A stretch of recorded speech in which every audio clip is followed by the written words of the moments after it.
Hi, it's Shelley with Strategic Sales Advisors, and welcome back to Building Sustainable Sales. This year, I'm sharing insights on how businesses can enhance their sales processes, strategies, teams, and systems to drive sustainable growth. And today I want to talk about a powerful tool that I think that every high-performing sales team needs, and that's a sales playbook. Super passionate about these, and I work through playbooks quite frequently for my clients.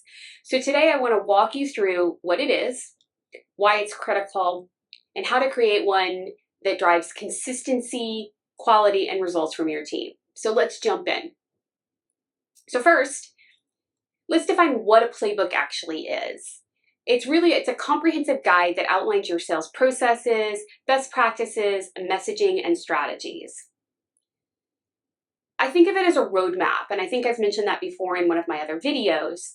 This roadmap really helps your team navigate from prospect to closed deals.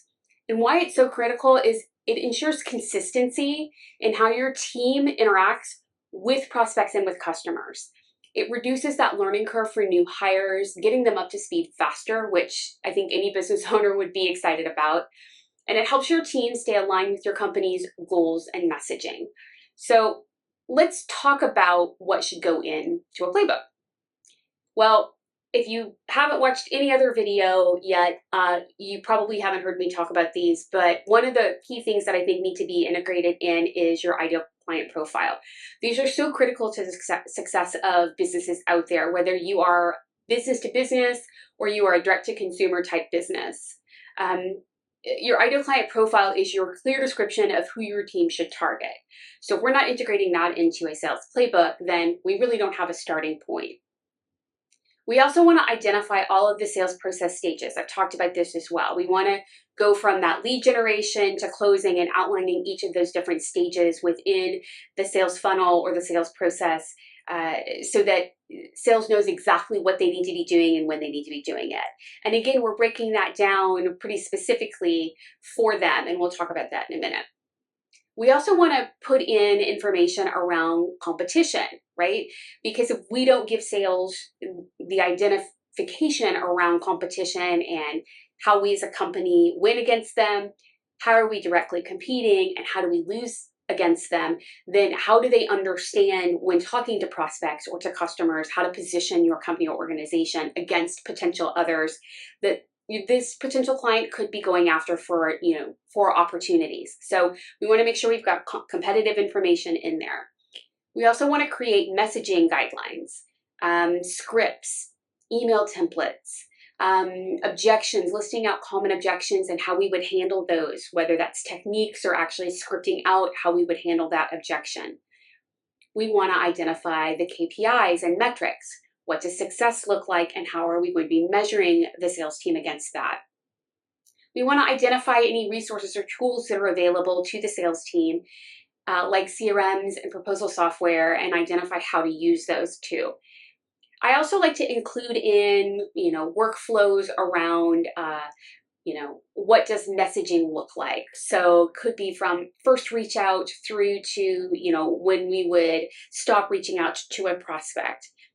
Could be a 30-day cycle of how we're emailing and voicemailing or talking to them. I like to build in extensive discovery question list and what makes a good qualified client. We want to pull out all of that information in a playbook that sales would need to effectively do their job consistently and efficiently. So I mentioned it, that sales process stages is really important. So let's talk about creating step-by-step guides for your sales processes. And the goal here is to provide clear, actionable instructions for each stage of the sales cycle. So for example, in prospecting, we might list things like tips on researching leads, scripts for cold calls, and email templates. As I said, when I build playbooks, I don't necessarily put that right into the cycle, but I do put that in the information so that it can be utilized. I also list out what I would need, for example, to come out of the prospecting stage before I could move to, for example, the qualifying stage.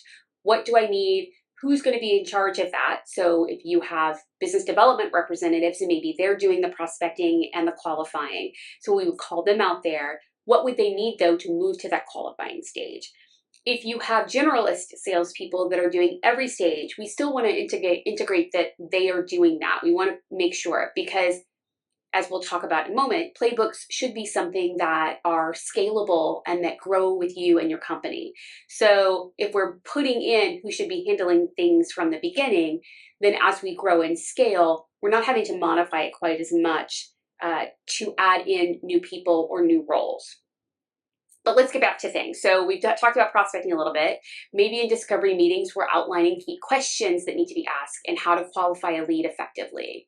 On the closing aspect things, we might be talking about dealing with objections, how to present proposals, and how to close and secure the deal. Who's needed? Are there signatures that need to be on contracts, for example? We want to call that out. Let's talk then about consistency and how to deliver consistent results, because a playbook is only as good as its delivery itself. So to ensure that consistency and quality, we want to make sure that the playbook is really easily accessible for sales. We want to make sure that it's, whether that's in print or digital, that it lives somewhere where sales can have access to it at all times. And not just some of the team, but anybody and everyone who has some purview or some action related to sales or that would be called out in the playbook needs to have ready access to a copy of the playbook. So let's make sure that we have that. We also want to use simple and clear language that everyone can understand. So I talk about that I build scripts, right? So I build email scripts, voicemail scripts, LinkedIn, some of these other spaces, I build out scripts. And the reason that I do that is because we want to have that clear, consistent messaging coming across at all times. But here's the caveat to that, and this is what I tell all the companies and organizations and the sales teams when I work with them in building a playbook out. I may be building scripts and writing content for them that they can utilize via email or as they're leaving voicemails or through social media channels based upon which social channels they use. But my intention is not that they have to use everything word for word. I want to ensure that we're getting the right and correct messaging across, that is consistent. But I also want to make sure that a salesperson feels like they can take the language or take the content that I have written and they can make it their own to a certain degree, right? The message still needs to be the same, but they can craft that where it sounds like them a bit more versus what I have written. The reason is I don't want it to come across as wooden or inauthentic when they have those conversations or when they write that email. I want it to sound like them. Because we've all experienced that where we have received something where you know it's something that hasn't been personalized or it doesn't sound like the person on the other end. So we want to make sure we give them that aspect, right? So again, clear, simple language, but give that flexibility in there as well. And then it could be a good idea to include real world examples or scenarios so that the team can understand how to apply the steps, right? So when I go back to having that conversation around identifying the most common objections and then scripting out how I would answer to that as the salesperson, then that's a great opportunity to really work in a real world example. It also is something that if you wanted to in a playbook, you could work in, for example, some role play examples that the team can use. And we'll talk about that here in just a second. Let's talk about an example of how we could use this and the consistency, right? So let's imagine that we are a sales team in the hospitality industry. We might use a playbook to ensure that every customer inquiry is handled within 24 hours to maintain that high level of service. We might want to put in there as we go through, whether that's inbound or outbound sales, what's the timeline with responsiveness? When do we need to be checking in? When does the proposal need to go out? When's the follow-up from the proposal need to happen? All of those things can be built into the playbook depending upon what your business needs are. And let me make it very clear, there is no off-the-shelf playbook that you can just take and apply to your business. Playbooks need to be built for your business specifically because each business, no matter what industry you're in, has very specific needs. You have very specific products or services, and the way that you present those to your clients is very specific. So we want to make sure that we are building playbooks that are unique to each different customer or consumer out there as far as companies themselves, right? So if you are being approached by someone that says, hey, I've got a playbook for you, it'll work. Unless they are taking something and they are making it very unique for your business, I wouldn't necessarily approach it. Your choice, but I wouldn't necessarily put that into practice. All right. So once we've built one and we've got some consistency going on, now we need to make sure that our teams are using it, right? So now we need to train our teams, because the best playbook won't help if our teams don't use it effectively. So what do we want to do? Well, the first thing that I mentioned when I first started this video was onboarding. So if you are hiring new sales team members, you need to introduce the playbook in your onboarding process. Make it a core part of new hire training. The second thing, and I've said this already, but let's role play. We want to use the playbook in role-playing session, whether that's in your team meetings or in one-on-ones or grouping your sales team members together so they can role play with each other. Let's use practice scenarios with the playbook to help them build confidence in the utilization of it, right? And then we want to use ongoing training. So regularly pulling a section out of the playbook to review in sales meetings or in team meetings, those types of things.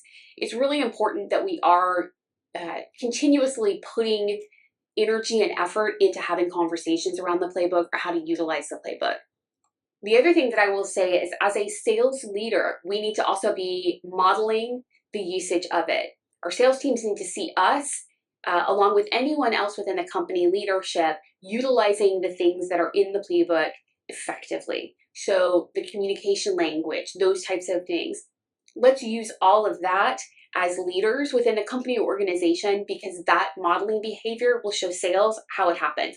And then when sales is using it and getting success from it, let's celebrate those successes. Let's reward the good behavior of utilizing the playbook. Just a couple of other key areas that we want to focus on. So I've said this before, and I will say this again and again when we talk about documentation or documenting processes. And playbooks are one of those things that we want to make sure that we have effective communication and documentation on. But a playbook is not a one and done. You don't build a playbook, put it into effect, and then you never touch it again. It is a living document and should evolve with your business. Markets change. Your products or services change. The industry as a whole changes, or the world changes. We all lived through that when it came to the pandemic. So we want to make sure that we are updating your ideal client profiles, for example, that we're updating our messaging or our tools, our sales channels update. So let's, update those. We know from a marketing standpoint that things like the algorithms and some of the social media channels change. So we want to make sure that we are continuing to change the playbook or update the playbook as needed to make sure that we are continuing with the times. So set a schedule to review and revise the playbook.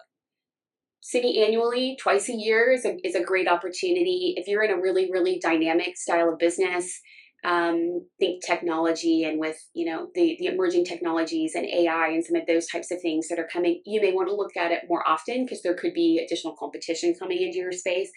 But set a cadence, take a look at it, make sure it resonates, touch base with your sales team members to make sure that the process still resonates or that the messaging is resonating. And we want to build those types of things in there. All right, so let's wrap up this video.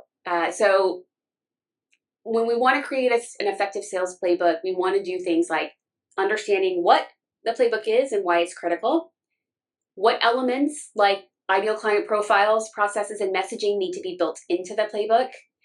We want to build a step-by-step guide for each sales process, right? So what do we do and who's involved in that in each step, and then what do we need to move to that next step? We want to ensure consistency and quality across the team. We want to train the team to use the playbook effectively, and then we want to update it regularly as your business evolves. I've said this before, and I will say this continuously. You may get tired of hearing it, but a playbook is a living document that grows with your business, and it helps your team perform at their best. So I hope you found this video helpful. Don't forget to like, comment, and subscribe for more insights. And I want you to let me know in the comments this week, does your team have a sales playbook? And if not, what's stopping you? I'd love to hear your thoughts. Thanks for watching, and I'll see you next time on Building Sustainable Sales. Bye for now.